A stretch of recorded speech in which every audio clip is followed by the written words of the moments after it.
Hello student, आज हम कक्षा 8 के द्वितीय पाठ बिलस्य वाणी न कदापि में श्रुत्वा, मेरे द्वारा कभी भी गुफा की आवाज़ नहीं सुनेगी का अध्ययन करेंगे। कश्चित् वने खरनघः नाम सिंह प्रविशति स्म। सः कदाचित् इतस्तः परिभ्रमण शुद्धार्थ न किंचित् आहारं प्राप्तवान्। ततः सूर्यास्त समय एका महता गुफा दृष्ट्वा स अचिन्तयत् नूनम् एतस्य गुहाया रात्रौ कोऽपि जीव अवश्यम्यायि, अतः अत्रैव निर्गुणो भूत्वा तिष्ठामि इति। किसी वन में कर्नल नाम का सिंह जो है शेर है निवास करता था। वह इधर उधर घूमकर परिभ्रमण करता था और उस दिन भूख से व्याकुल होकर उसे कुछ भी आहार प्राप्त नहीं हुआ। तब सूर्य अस्त के समय एक बड़ी सी गुफा उसे दिखाई दी और वह सोचने लगा, नूनम एतस्य गुहाय रात्रों को अपि जीवागच्छति। निश्चित ही इस गुफा के अंदर रात में कोई जीव आता होगा। अतएव निर्गुणो भूत्वा तिष्ठामि।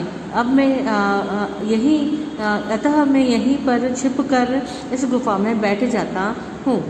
एतस्मिन् अंतरे गुहाया स्वामी दधिपुच्छ नाम शृंगार समागच्छन् स च यावत् पश्यति तावत् सिंह पदपद्धति गुहाया प्रविष्टः दर्शते न च बहिर्गतः। इसी बीच के अंतर गुफा का स्वामी दधिपुच्छ नामा श्रृंगार का अर्थ होता है गिदड़। दधिपुच्छ नाम का श्रृंगार जो है वहाँ पर आया। स च यावत् पश्यति तावत् सिंह पदार्थी गुहाया च प्रविष्टता दर्शते। उसने जहाँ तक देखा वहाँ तक उसे सिंह के पैरों के निशान या पंजों के निशान जो है दिखाई दे रहे थे, लेकिन वही पंजे के निशान गुहाया प्रविष्टि दर्शते न च बहिर्गता। सिंह के जो पैरों के निशान हैं गुफा में प्रवेश करते हुए तो दिखाई दे रहे थे, किंतु बाहर की तरफ आए हुए दिखाई नहीं दे रहे थे। श्रृंगार अचिंत्यत, गिद्धड़ ने चिंता किया, विचार किया, अहो विनष्टो अस्मि, जरूर ही मेरा जो है विनाश निश्चित हो गया है, अर्थात या मेरा विनाश हो गया। नूनम अस्मिन् बिले सिंह अस्तितः तर्कयामि। उसने ऐसा बिल के सामने अर्थात गुफा के सामने मेरी गुफा में कोई सिंह आ गया है ऐसा विचार कर उसने विचार किया। तत्व की करवाणी, अब मैं क्या करूँगा। एवं विचिंतित, इस प्रकार उसने विचार किया, चिंता की। दूरस्थ रव कुर्तुमाधम वो बिल, और वह जोर जोर से जो है दूरस्थ बिल के थोड़ा सा गुफा के थोड़ा दूर ही उसने रवा मतलब आवाज़ करना शुरुआत की, जोर जोर से कर्कश आवाज़ निकाली। भो बिल की स्मरसि यमना त्वया सह समय कृत्यो अस्ति यत यावद् राहत प्रत्यागमिष्यामि तदा त्वं माम आकर्ष्यसि, यदि त्वं मा न आहर्यसि तहिर अहम द्वितीय बलम यस्यामि इति। क्या कह रहा है, सिंह जो है कह रहा है, हे गुफा, उसने जोर जोर से आवाज़ लगाना चालू की, हे गुफा, मेरे द्वारा तुम्हारे साथ क्या तुम्हें याद नहीं है कि मेरे द्वारा तुम्हारे साथ अनुबंध किया गया, अर्थात शर्त रखी गई है कि जब भी बाहर से वापस आऊँगा तब तुम मुझे पुकारोगी। क्या करोगी? तब तुम मुझे पुकारोगी। क्या तुम यह बात भूल गई हो कि तुम्हारे साथ मेरी शर्त हो रखी है, जब भी मैं बाहर से आऊँ तो तुम मुझे पुकारोगी। तो मैं किसी दूसरी गुफा में अहम द्वितीय विलम यस्यामि, तो मैं किसी दूसरी गुफा में चला जाऊँगा।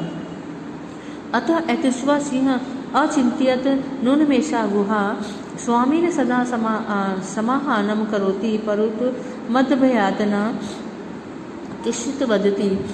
और यह सुनकर सिंह ने सोचा कि निश्चित रूप से यह गुफा अपने स्वामी को पुकारती है, तब वो वापस गुफा में आता है, परंतु मेरे भय से शायद गुफा में कुछ भी, मेरे भय के कारण शायद गुफा कुछ भी नहीं बोल रही है। अतः कहा गया है भय संत्रस्त मनसः पादादिका क्रियाः प्रवन्ते न वाणी न वेपतुर्चारिको भवेत। क्या कहा है कि जो डरे हुए लोग होते हैं उनके हाथ पैर क्या होते हैं, काम करना बंद कर देते हैं। जो डरे हुए लोग होते हैं उनके हाथ पैर काम करना बंद कर देते हैं, उनकी आवाज़ कांपने लगती है। और ऐसा शेर ने सोचा कि गुफा के विषय में उसने जो है गुफा के विषय में ऐसा ही सोचा कि गुफा मेरे डर की वजह से कुछ नहीं बोल रही है। तदम अहम आह्वान करोमि, अतः मैं गिधड़ का आह्वान, अतः मैं जो है गिधड़ का आह्वान करता हूँ। अवेम सह बिले प्रविशति में भोज्यम भविष्यति, वह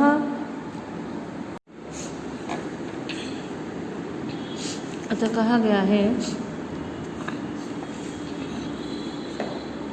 जो डरे हुए लोग होते हैं उनके हाथ पैर काम करना बंद कर देते हैं, उनके हाथ पैर में किसी प्रकार की कोई क्रिया नहीं होती है और आवाज़ कांपने लग जाती है। ऐसा शेर ने सोचा और गुफा के विषय में कि गुफा मेरे डर की वजह से शायद नहीं बोल रही है।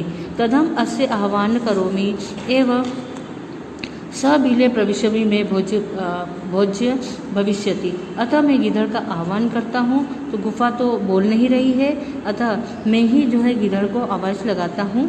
इस प्रकार वह गिधड़ को इस प्रकार जो है मेरी आवाज़ सुनकर गिधड़ जो है गुफा में प्रवेश करेगा। उसे ऐसा लगेगा कि गुफा बोल रही है और वह मेरा भोजन अवश्य बनेगा।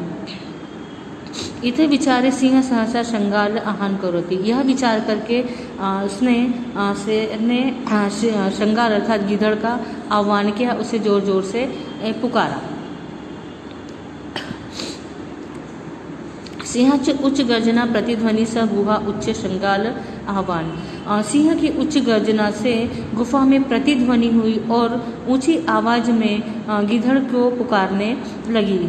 अन्य अपि पशु भयभीता, इस प्रकार जो है आवाज़ सुनकर अन्य पशु पक्षी जो है वो भी क्या हो गए, भयभीत हो गए अर्थात डर गए। इस प्रतिध्वनि को सुनकर वहाँ में जो आसपास जो पशु पक्षी जो रहते हैं वो भी क्या हो गए थे, इस आवाज़ को सुनकर भयभीत हो गए थे कि वह इस प्रकार ये गुफा जो है इस प्रकार जोर से आवाज़ करके गर्जना करके बुला रही है। इस प्रकार भयभीत होकर शंगालो तत् दूरम पलायमान इटम, और गिधड़ भी दूर भागते हुए कहते हुए गया।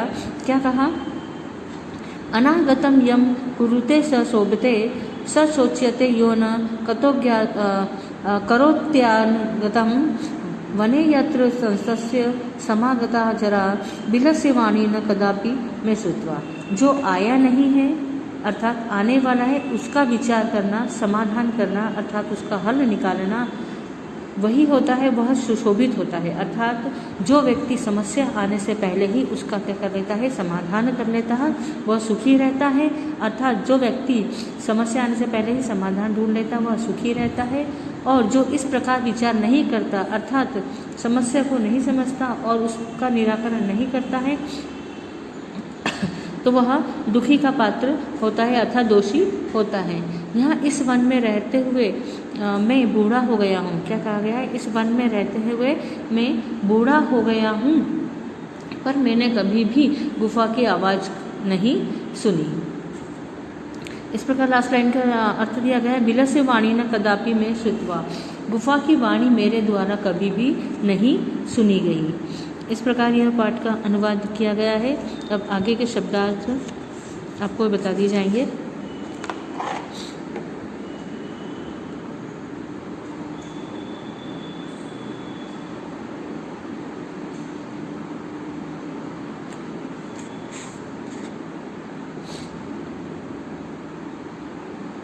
और आप इन्हें उतार लीजिएगा।